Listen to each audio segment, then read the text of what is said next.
What's going on, y'all? Noah here again with Papa's Old Chevy, and today we're going to be doing just a little bit of maintenance on the engine.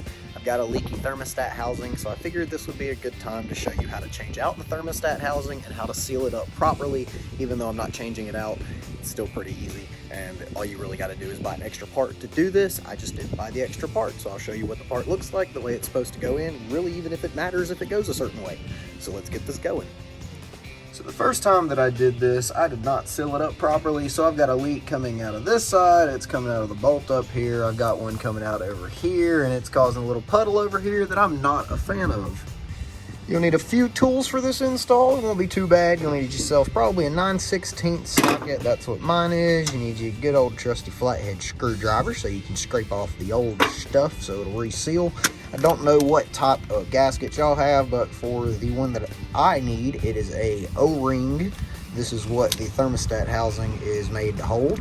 And then what I love the most is the good old trusty silver Permatex, the gasket maker.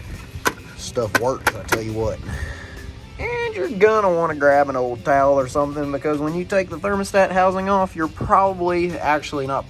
guaranteed you're gonna get coolant all over the top of this, so you're gonna need something to dry all that up. First things first, I'm gonna take my trusty socket and we're gonna start to take off the two bolts. This is a really easy install. Well,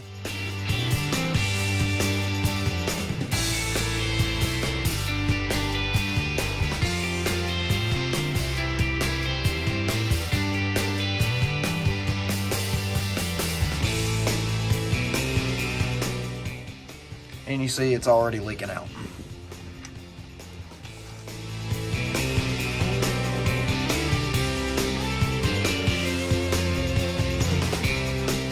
All right, I had to stop filming because it got super messy. But all right, I got both bolts out, so now we're gonna grab this and we're gonna flip this thing out of the way.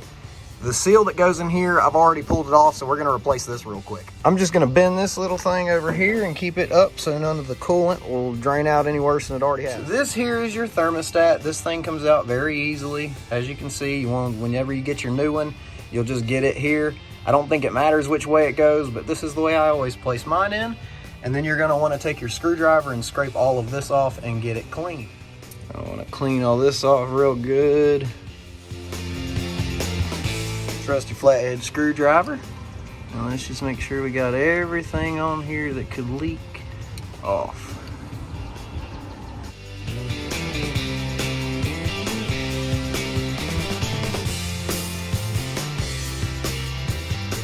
So now we need to clean this bad boy up because this is what was actually leaking.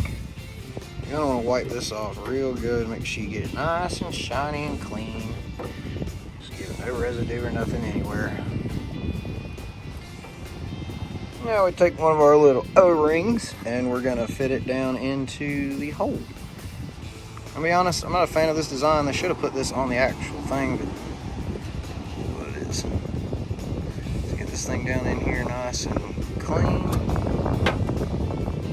Just like that. Now, since this thing was leaking, we're gonna go a little bit of overkill with it, and I'm gonna seal this thing up really well because I'm tired of it leaking. A little bit messy, but now that we have a nice seal on here, I'm going to dry this off and I'm going to stick this onto. Okay, so now, well, I did. I have the thermostat housing reattached, and now I'm tightening the bolts down so that we can have the thermostat not leaking.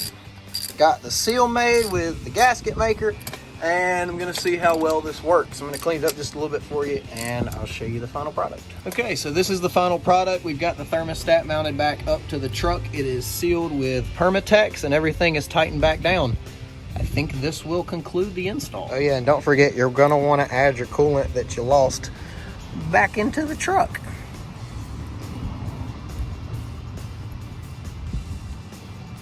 Well, that wasn't that bad at all, was it? I hope that helped somebody out there in the world, whether it be to seal your thermostat housing, to change out your thermostat, or whatever it might be. I hope I helped somebody. It's a super easy install. It's just undoing two bolts, pulling it back, and sealing her up, putting her back on.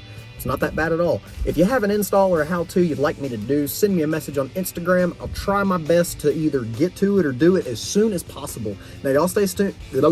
y'all stay tuned. Y'all need to subscribe, drop some likes and some comments. I got a lot more videos coming. In particular, I got a Torino rebuild coming with the American Warrior Garage. It's a lot of content that I got to put together, so be patient. And, well, I'm going to have a lot more car shows that we're going to be going to, so y'all stay tuned. But for now, I'm out. Peace. I love y'all. Later. Peace. And I'm out.